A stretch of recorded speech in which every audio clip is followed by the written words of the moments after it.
All right, let's get real. MLM is an awesome opportunity to grow an asset, but what's with all these old school tactics still being taught? If you're like me, you want modern methods to scale and automate your business. Let's put the marketing back into network marketing and stop using hope as a business strategy. Welcome to Not Your Mom's MLM Radio.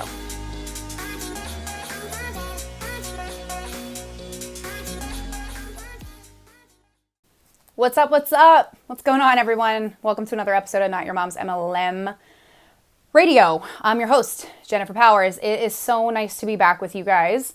I was laughing because last episode I was talking to you guys about how it's a makeshift situation right now with this global pandemic that we're all still under, this lockdown and this quarantine life. And today's no different because yet again, the setup is on the iPhone. So when in doubt, you can still move forward with your business by using your handheld mobile device. So, and the reason for that is the laptops and the other computers are either batteries or chargers are missing, or they're preoccupied with my child right now. And so we just got to do it how we got to roll with it. We got to do it how we got to do it. Okay. So the last episode, I briefly at the end touched on your target demographic or your ideal client avatar, and the ideal avatar lesson or exercise or this podcast show for that. I want to dedicate one just to that, and that'll probably be the one to follow this one, because in this one, I want to talk to you about Harley Davidson. I want to talk to you about your target market, because that is a little bit different than your ideal client avatar. And I have a really good example with Harley Davidson that I want to share with you. I think it's going to shed some light. Before we do that, let me just say I really appreciate all the love that you guys have been, sharing this podcast, the ratings, the reviews. It means absolutely so much, because at the end of the day, the more people in this space that we can educate, the better the entire profession is going to be leveled up. We want to raise the bar. We want to raise the standard. We want to get rid of the stigmas. We want to help more and more people become actual marketers in the network marketing space. So I'm going to ask you, if you haven't done so already, to please subscribe, rate, review, leave feedback.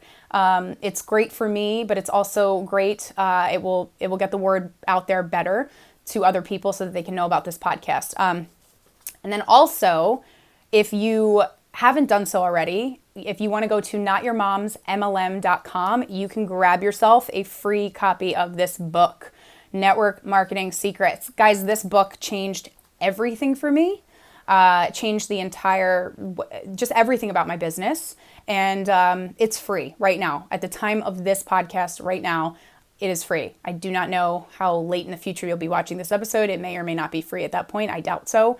I doubt it. So grab yourself Network Marketing Secrets. You will not be sorry. And if you do it through my link, so if you go to notyourmomsmlm.com, you're also going to get a whole bunch of free bonuses that are valued at well over $1,000. So that's just my way of giving back. I want you guys to level up. I want to see you succeed and win. And so there you go. There's that. So, all right. So in this podcast, I mentioned to you Harley Davidson and target market. So as I used to, I was a coach for a long time in this industry, and I still am, but I was a coach with one of the top industry trainers and leaders out there. He is not affiliated in any certain company at all, so he teaches generic industry training. He's still teaching today, coaching today. I have a lot of respect for what he's been able to do. And when I was one of the coaches for his programs, because I did that for about 2 years or so, great experience, I would teach on the issue or on the topic of target market all the time. And I would teach my students many different ways to kind of identify that and to pinpoint what that is. And I think one of the best examples that I could give you is Harley Davidson. Everybody knows Harley Davidson. That brand is so well known, and they do such an amazing job of their target audience, right? Harley Davidson, right? A motorcycle company, a brand, their target audience, their target market is what? When you think of their ideal, their target, what do you think of? I can tell you what you think of. You think of men, probably with facial hair, goatees, beards, do-rags, sunglasses, men that are in they're mid 40s on average, and they're white men in their mid 40s. That's who they market to. That is their target demographic, their target market. That's it. And what they've also been able to do, because their target market is so specific. When you see a dude on a Harley and he passes another guy on a Harley, it's almost like this club that they're in. It's like they get the head nod, they rev the engine, they're like, yeah, they have this love for each other right away, this bromance, they have this bond. They've been able to create such a tight-knit culture around their brand because their target market is so crystal clear. It is so pinpointed. It is so specific. They do, out of all the brands, I mean, it is one of the best. All right. So think about that. I want you to think about that. Is your channel, is your brand super specific? Now, am I saying to you it has to be so specific that, I mean, like that? No, but yeah, I mean, the better you can get at honing in on that ideal avatar, which again, that'll be the next episode. I want to give you some takeaways and nuggets from that, and give you some, something to actually not fill out, but questions that I want to trigger you and have you help you with that.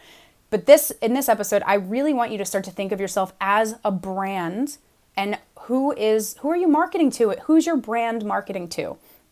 Okay. I'll give you an example for me. And some of you may be able to relate to this. I am a single mother. At the point in time of this recording, I'm a single mom. I'm a full-time single mom. I have a little boy whose birthday happens to be next week. Can't believe he's going to be 9. Holy crap. And I've been a single mom now for a good 4.5 years. And I've loved it. It's been a crazy journey. I was not always a single mom, but since he's been about 4.5, I have been. And it's been crazy. And so I remember building my business in the beginning when I became a single mother. And I kept telling myself, man, I want to help all the other single moms out there. It's all I want to do. That's my target market. That's my avatar. That's my ideal audience. And what I found, what I was doing, I was putting out this messaging, and I was trying to attract these broke single moms. If you're a single mom who's struggling financially right now, do not misconstrue my words. Do not misinterpret what I'm saying, because I was you. So I get you. I feel you. I still want to help you. I'd love to help you, right? But what happens sometimes when you don't really get so clear as to the ideal person that you want to work with, if you do what I did, if you fall into the trap that I did, do you know how hard it is to build a business with broke-minded people, with broke people? Now, I'm not saying I was not a broke-minded single mom. I was an ambitious single mom. I was a money-driven mom. I was somebody who was trying to change my entire scenario and situation. But I'm rare, and I realize that now. I didn't realize it then. So when you're going for people, I don't want anybody going for the low-hanging fruit. That is not to say, do not misconstrue what I'm saying. That is not to say that you are to turn your back away from somebody who's super, super struggling, because they could absolutely be a rock star in your business. But what I am saying is your marketing, your messaging, your content, if it's only speaking to that person who is really, really struggling right now, you will probably start to attract very struggling people. And what the problem with that is, those people don't have money. When you don't have money, you can't invest in a business. When you can't invest in a business in the MLM space, it's going to be really hard. It's going to be really hard. And it's probably going to be really hard for you, because it ends up happening is you start dragging people through the mud. If you have to drag somebody into your business, what happens? You got to drag them through it. It's exhausting. I call them energy vampires. They just suck the life right out of you. So I want you to think about how Harley Davidson does a phenomenal job with exactly who that person is that they're targeting. And if you have been targeting the wrong people, take a step back and reevaluate that. You may need to change. You more than likely, you're going to change. You should change. All right. I want you to think about, I'm going to challenge you, give you a little homework if you want for this podcast episode. Think about brands like Harley Davidson. look at your content. Do you know who you're targeting? Okay. In the next episode, and I really could have put it in this episode, but I want to keep this one a little short and sweet just to give you something to chew on before going deeper into the next one where we're going to talk about the ideal client avatar. I'm going to give you a whole lot of questions for that. But in this episode, I just want you to think, is my brand like a Harley Davidson brand? Is only this type of person coming to me, finding me, being attracted to me and my content? If the answer is no, you need to do some personal branding work and you need to define your target market. Okay. And you're going to combine this episode with the next one. And after the two of them together, and when you really dive deep and you really pay attention and you actually do the work and work on both of these two together, you are going to have such a better understanding, a clear a vision of who that person is that you are trying to attract. And is your content, in fact, attracting that specific person? This is going along the lines of personal branding a little bit, which is when I was coaching with that industry trainer, one of the things that I was well known for that they always had me do webinars and teach and coach heavily on was personal branding.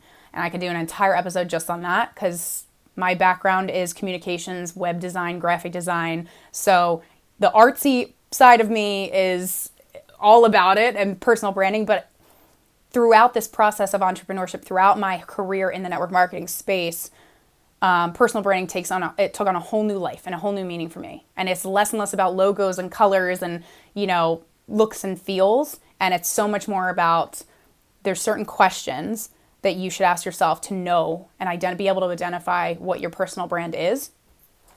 But I want you to think of your channels. So when I say that, I mean your social media channels, maybe your website, if you have funnels, if you're blogging, whatever it is, if you're videoing, if you're on YouTube, whatever your channels are, do they make sense? Are they cohesive? Do they make sense? Do they go together and represent your personal brand correctly and effectively? And so one example I like to say to people is when you're watching Food Network on TV, which I don't even know why I'm saying the TV example. Nobody even watches TV anymore. We have Netflix, we're streaming. I mean, that's going to sound so out of date in probably 6 months to a year from now. But anyway, it's out of date right now. But imagine you're on the television, you're sitting on the couch and you're watching TV and you turn on the Food Network. Would you ever see NASCAR show up on the Food Network? Would you ever see the Disney Channel show up on Food Network? No. Why? Because Food Network as a station, as a channel, talks only about one thing, food. All different kinds of food, all different chefs, all different cooking shows, but it always talks about food. NASCAR talks about racing and cars. That's all you're really going to get from that channel. ESPN, all different kinds of sports, but ESPN is not going to start streaming Lifetime movies, okay? So do you see what I'm saying? Your channels need to make sense, and if your target market is a certain type of person, and that person expects to tune into your content and your channels to see that kind of content of that specific thing that they came to look for. But then all of a sudden you start talking about this random thing over here, or funny cat videos 1 second, and then next second you're talking about business, and the next second you're talking about real estate. I mean, it is a hot mess. It does not work. You will lose people that way. So think about how good of a job Harley Davidson does. Ask yourself, am I doing a job like that? Does my content make sense to the target market that I'm trying to appeal to? If the answer is no, tune into the next couple episodes. I'm going to help you with that. But also the homework is to take a deep dive, a close look. Get a magnifying glass out, study what you've been putting out on all the channels that you have, and think about your personal brand. And think about if that personal brand is indeed putting out the content that's going to attract that target market. Okay? In the next episode, we're going to talk deep dive into your ideal client avatar. And between these two, I am confident as heck that you are going to crush it going forward with your content and attracting those correct, right, ideal people to you. Hey, thanks for listening. Please remember to subscribe and leave feedback. Would you like a copy of the book that changed everything in my network marketing business? If so, you can grab a free copy of Network Marketing Secrets at notyourmomsmlm.com/book.